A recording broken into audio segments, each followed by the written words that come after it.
Dit is vakansiedag en oudergewoonte het ons weer vir jou lekker kyk inhoud op jou vakansiedag. Hallo en welkom by Kletskompas. Ek is Irene Marie van der Walt en vandag bring ons vir jou onderhoud met Dr. Clara Jekerta van die KUS, waar die Ronke-talkspan met haar gaan gesels het oor haar poging om gratis servikale ondersoeke vir servikale kanker te bied. Dan gaan kyk ons ook na die vordering met die Matches on the Map poging. Dit is 'n egpaar wat bewusmaking doen vir die skenking van beenmerg.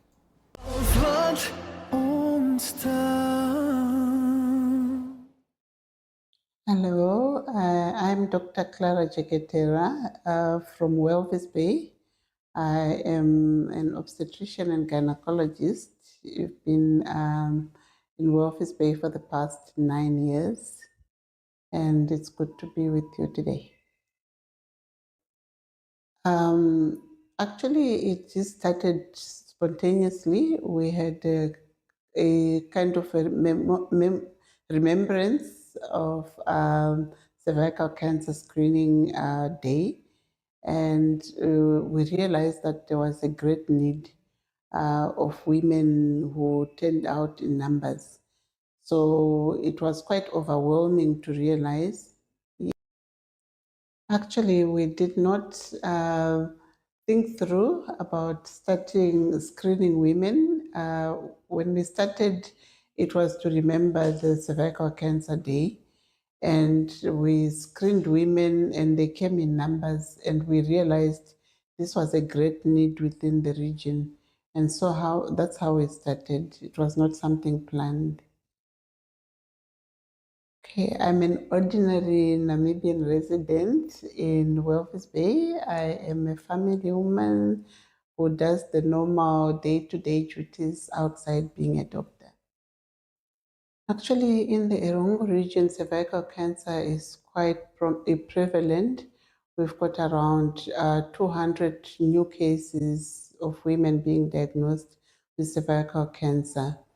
And the misconceptions surrounding cervical cancer is that people think that if you have cervical cancer, you're promiscuous, you have had multiple partners, which is not true. You just need one sexual contact with somebody with HPV for you to have cervical cancer or to develop eventually into cervical cancer. Some people think that if you go for a pap smear, the pap smear is very painful, and cervical cancer only occurs in older women, which is also a big misconception. Cervical cancer can occur in any person. So those are some of the misconceptions that we see. We actually start screening from the age of 21. That is a very young age. So you don't wait until you are 45 because you might already have cervical cancer by then. One of the other misconceptions are that if I have got cervical cancer or I have HPV, I'm going to die, which is actually not true, because HPV integrates into your cervix and it takes a long time until somebody actually develops cervical cancer, 5 to 16 years to be specific.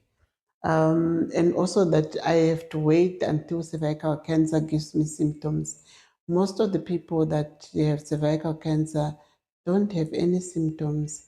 So one needs to go and actually be screened, because cervical cancer is a silent killer. Yeah, women think that it's painful. A pap smear is very easy to do. It's very quick. It is uncomfortable, of course, but it's not painful. It's done in a very confidential way. It takes maybe about 1 to 2 minutes, and the pap smear is done. Okay. When we started with screening, we actually went around looking for funds because we had realized that there was a great need. We partnered with Velvicia Hospital to start with. with Erongo Medical, Pharmaceutical, and many other stakeholders around Walvisbaai, Erongo Red, and many others. So, and laboratories. So we realized that there were many people that were willing to assist to make our community a better community, to make our women healthier. So that's how we started. Okay, funding has been quite a challenge. Every year we write letters to different stakeholders, organizations that have been supporting us. Sometimes we get some funds, sometimes we don't get. But we have been very fortunate that the community has got a very good understanding of what screening does. Screening saves lives. Screening prevents women from actually getting the disease, and therefore it becomes more costly for the community as well as for the nation. So we've been fortunate to get a community that understands.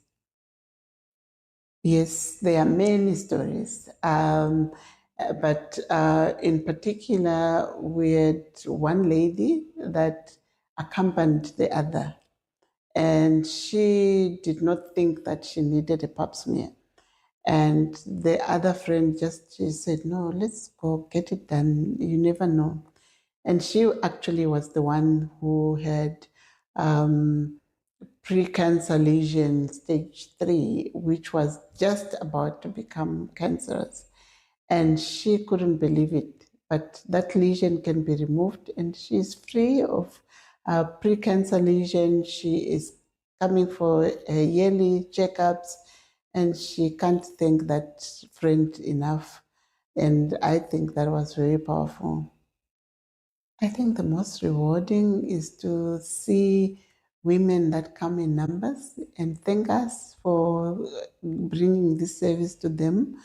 It's actually not free of charge because some people are sponsoring that it's done, but they are very grateful that this is an opportunity. And it also makes me happy that it's not only me, a lot of doctors, healthcare providers are willing to be part of, and the screening involves a lot of people, the doctors, the secretaries around this complex. People are willing to be part of. A lot of women have been coming through, and they were not aware that something was happening on their cervixes. And I would say it has been incremental from 2021 up to date. When we started in 2021, we had 9% of women that actually had abnormal pap smears. To date, last year, we had 32% of women that came through that had abnormal pap smears. It's quite rewarding for us to see that this service is given and people then can make decisions to go and have further medication or further procedures to be done. I should say, because of financial constraints, is we do send most of our patients or our clients to the state hospital to have the procedures done. Because people think that if you have cervical cancer or you've got abnormal cells on the cervix, you are sexually active or promiscuously having multiple sexual partners, and therefore that deters women from coming to have the screening done. But generally, it's been very much accepted, and we started only screening in town, and we had to move to Kwisebmund when we realized women were not coming from that area, and the acceptance has increased. Therefore, our screening rate has also increased. I think we need to start from the beginning, which government has already embarked on, which is HPV vaccination. Vaccination has already started, which I'm very grateful to the state for doing that, because that's the beginning. We need to prevent HPV infection. And so if our young ladies, our young girls are prevented, definitely our burden of disease will be less. We still need to do more coverage on women that are screened for pap smears. Instead of doing cytology or looking at the cells, I believe we need to type every woman to know what their HPV status is so that we can decide whether to give them a procedure that is colposcopy and removing the abnormal cells if they are there, rather than just checking whether the cells are there. When we check for cells, we are presuming that the person has already been exposed to human papillomavirus, which might not be the case. So if you've got HPV and you don't have abnormal cells on the cervix, then you need more follow-up, because then we don't know when the cells will change depending on the type of the HPV. So cytology will then be a later procedure that can be done after HPV. I would vaccinate boys and girls because at the moment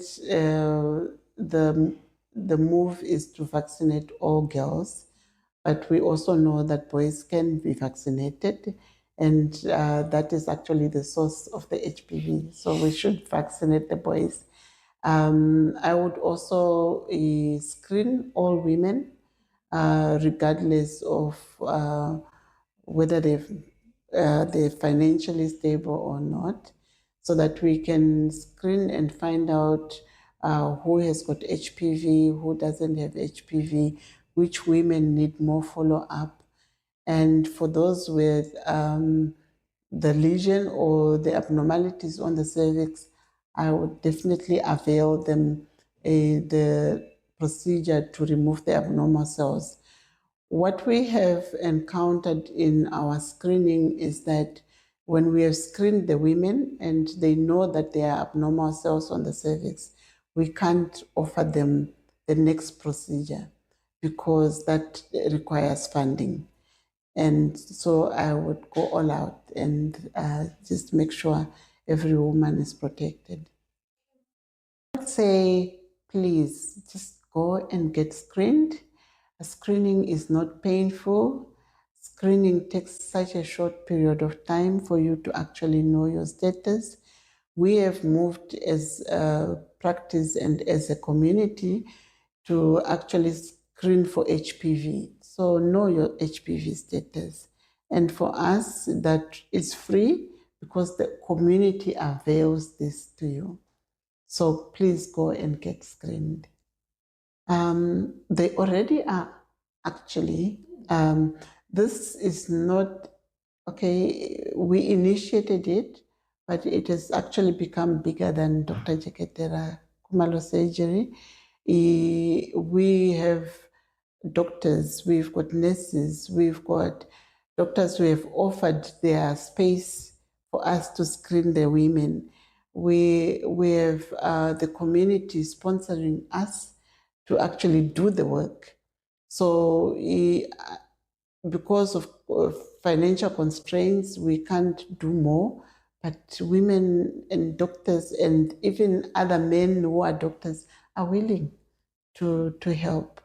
Okay, so that's a tough one, but I look at it that every woman should be healthy. A healthy woman is a healthy nation. If every woman gets healthy, whether from cervical cancer or breast cancer or from all the other complications a woman can have, then we have a better nation. So when my story is told, or when our community story is told, we should be the best region in providing a preventative medicine to women and to our community at large. Anything else you'd like to add? I would want to thank the community for being there for the women, and I would ask the community to continue sponsoring, especially for screening purposes. Let's screen our community so that we've got a healthier community. When we did the last pap smear screening, we also extended to checking whether your blood sugar was fine, whether your blood pressure was okay. And we were surprised to see women who are moving around with medical conditions that they are not even aware of. So screening, I think, is key to a healthy community.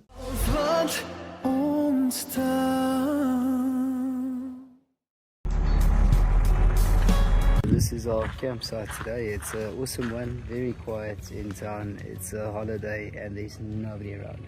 It's just the petrol station attendants and that's it. We're gonna go for a walk through ours today. There's flood warnings coming in from every side. Michael that we met, the Israeli guy, took his bike out to Mariental side. He wanted to go to Seserim. Says the C19 is also flooded. I spoke to some other overlanding contacts that we have. There's big flash floods coming in all around. On the way to Luderitz, luckily it's a tarred road. We're gonna spend the weekend here just to try and get our things together, mellow down a bit after all of the recruitments in Keetmanshoop. Did get some word from the campsite host that there's a lovely walking trail right out back. Apparently Namibia hasn't had good rain in this area for about 7 years, in Keetmanshoop for 12 years. So we came at just the right time. It is making the gravel roads challenging. Betsy's going to be just fine. She is 4x4, but she's also 10.5 tons, so getting that out of the mud is going to be interesting. At least we got that winch.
Okay, it's Monday morning, still in us, and it's been a good breather at this campsite. Gets a bit much if you're talking to 200 people a week. Yolandi's going to be catching up on some chores today with some washing and all that. And I'm going to see if I can dig into this bracket. It needs to be welded. It broke off right here and I found the perfect piece of steel lying on the campsite actually.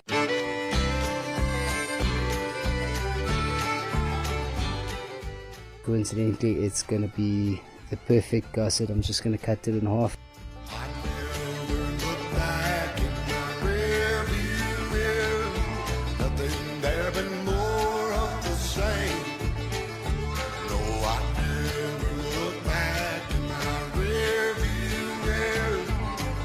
Simple when I'm changing lane. I ain't going back.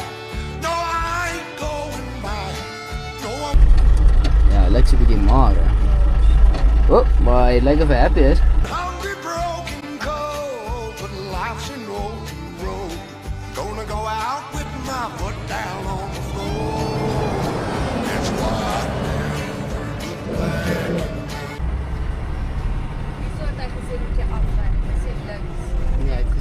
by die watergat, 3 km aan en dan regs.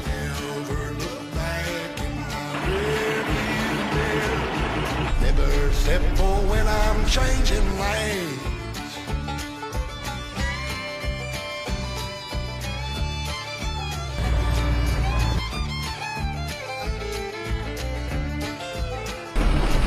Oh, when you've been in trouble and you don't know where to go, to stand up tall and haul your heavy load. Honey, you and I can find a windy road less traveled and leave behind this wicked world of woe. That's why I never look back in my rearview mirror. Nothing there but more of the same. No, I never look back in my rearview mirror. Never simple when I'm changing lanes.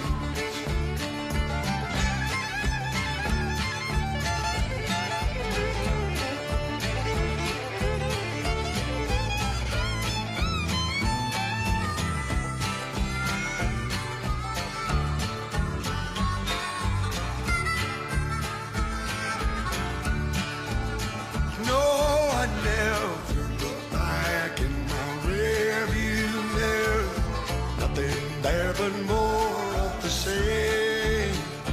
No, I never look back in my rearview mirror. Never simple when I'm changing lane. I said never simple when I'm changing lane. Oh, Lord.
Since Michael got held up by the rain, he could think of nothing better to do than to turn around and ride back 500 kilometers to offer us a helping hand.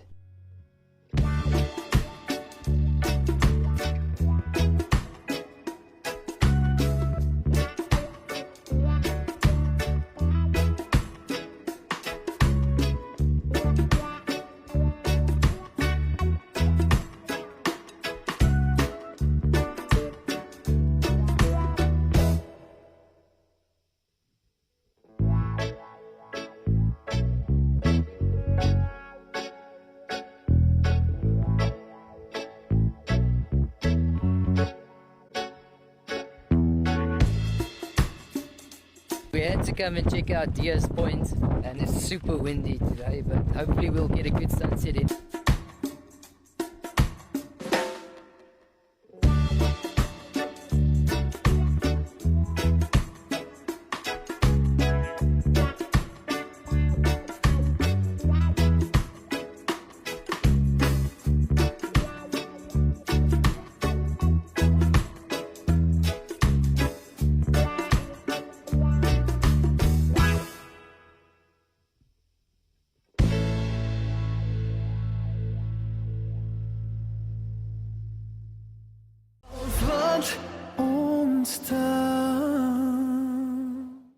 Daarmee die einde van vandag se episode van Kletskompas. Baie dankie dat jy by ons aangesluit het. Ons is ongelukkig nie môre terug nie, maar ons is maandag weer terug in ons selfde tydgleef om 8:00 die aand op Netwerk Televisie DStv 285 en GoTV 25, asook oneup2.com sou jy dit aanlyn verkies.